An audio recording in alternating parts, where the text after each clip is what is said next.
Hello, কেমন আছেন সবাই? আশা রাখি সবাই ভালো আছেন। তো গত পর্বে আমরা দেখিয়েছিলাম কিভাবে ব্লাড গ্রুপের কন্ট্রোলার তৈরি করতে হয়। তো এই পর্বে আমরা দেখাবো কিভাবে রিসিভার এবং ডোনারের কন্ট্রোলার তৈরি করতে হয়। তো আমরা সরাসরি প্রজেক্টে চলে যাই। হ্যাঁ, আমাদের সফটওয়্যারটা ওপেন হয়েছে। আমরা এখন প্রজেক্টটা ওপেন করি। Blood bank. তো আমাদের প্রজেক্টটা ওপেন হইলো। এটা আমাদের গত পর্বের কন্ট্রোলার, যেটা আমরা গত পর্বে তৈরি করেছিলাম, ব্লাড গ্রুপ কন্ট্রোলার। তো আমরা এটা কেটে দেই।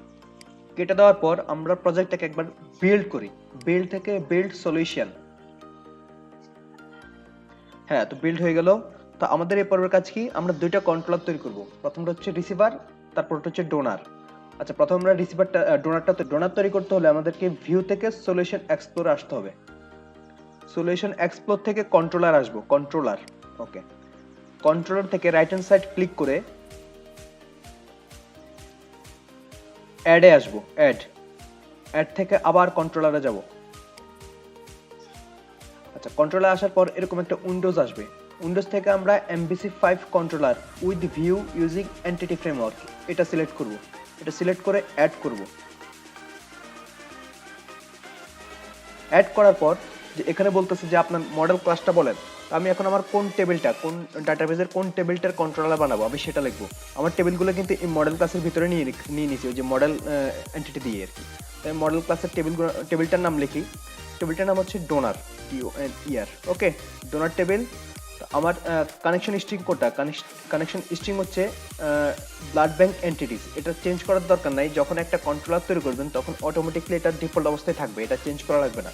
তো আমি এখান থেকে কন্ট্রোলারের না পিছের এসটা উঠাই দিই, ডোনারটা রাখি জাস্ট। ডোনার রেখে অ্যাড ক্লিক করলাম, অ্যাড।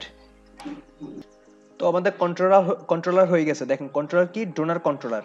সেই সাথে সাথে কন্ট্রোলার আমাদেরকে ভিউ ক্রিয়েট করে দিচ্ছে। দেখেন ভিউর ভিতরে ডোনার, ডোনার নামে ভিউটা ক্রিয়েট হয়ে গেছে। এই ডোনারের ভিতরে কি কি ভিউ থাকবে? ক্রিয়েট, ডিলেট, ডিটেলস, এডিট এবং ইন্ডেক্স। ঠিক আছে। তো আমরা কন্ট্রোলার যখন তৈরি হয়ে গেছে তখন কন্ট্রোলার তৈরি হওয়ার পর আগে বিল্ড করে নিব। বিল্ড থেকে বিল্ড সলিউশন, এখানে হচ্ছে একবার বিল্ড করে নিব। ওকে, আমাদের প্রজেক্টটা বিল্ড হলো। তো আমাদের একটা কন্ট্রোলার বানালাম, ডোনার কন্ট্রোলারটা বানালাম। তো এখন আমাদের আরেকটা কন্ট্রোলার বাকি আছে। ওই কন্ট্রোলারটা কি? ওই কন্ট্রোলারটা হচ্ছে রিসিভার। তো সেম ভাবে আমরা রিসিভার কন্ট্রোলারটাও তৈরি করি। এইটা আমরা কেটে দিই, ডোনার কন্ট্রোলার কেটে দিলাম। সেম ভাবে কন্ট্রোলার আসবো, কন্ট্রোলার এসে অ্যাডে ক্লিক করব। অ্যাড থেকে কন্ট্রোলার, কন্ট্রোলার থেকে MVC5 controller with view using entity frameworks add করব। অ্যাড করে আমরা মডেল ক্লাসের নামটা লিখবো। মডেল ক্লাস কোনটা আমাদের? আমাদের এখন মডেল ক্লাস হচ্ছে রিসিভার, RECEIVER। ওকে, আর আমাদের কানেকশন স্ট্রিং ডিফল্ট ভাবে আছে, যেটা আছে ওইটাই থাকবে, ব্লাড ব্যাংক এন্টিটিস। এখান থেকে এসে আমি কন্ট্রোলার নামটা জাস্ট এসটা কেটে দেবো, আর যেভাবে আছে ওইভাবে রাখবো, রিসিভার। ওকে, রিসিভার রেখে অ্যাড ক্লিক করবো, অ্যাড। ওকে, তো আমাদের রিসিভার কন্ট্রোলার তো তৈরি হয়ে গেছে। দেখেন কন্ট্রোলার তৈরি হওয়ার সাথে সাথে কিন্তু আমাদের ভিউটাও ক্রিয়েট হয়ে গেছে। দেখেন ভিউতে এসে রিসিভার, রিসিভার নামে একটা ভিউ ক্রিয়েট হয়েছে, যেখানে সেম ভাবে ক্রিয়েট, ডিলেট, ডিটেলস, এডিট এবং ইন্ডেক্স থাকবে। আগে বলছিলাম যে এগুলো কিন্তু আমরা নিজেরা কেউ তৈরি করিনি, এগুলো ডিফল্ট ভাবে কন্ট্রোলারের সাথেই তৈরি হয়েছে। এগুলো হলো কাস্টম। বাট যখন আপনি মডিফাই করতে যাবেন আপনার প্রজেক্টে তখন কিন্তু আপনাকে নিজে নিজে এগুলো তৈরি করতে হবে। ওকে, তো আমরা প্রজেক্টটা একবার বিল্ড করি। সেম ভাবে বিল্ডে এসে বিল্ড সলিউশন। বিল্ড করার পর এখন আমরা আমাদের এই ভিউটা দেখব। তো ভিউটা দেখতে হলে কি করতে হবে? আমাদের প্রজেক্টটা রান করতে হবে। তো আমরা প্রজেক্টটা রান করি ISS এক্সপ্রেস থেকে। তো আমাদের প্রজেক্টটা রান হলো।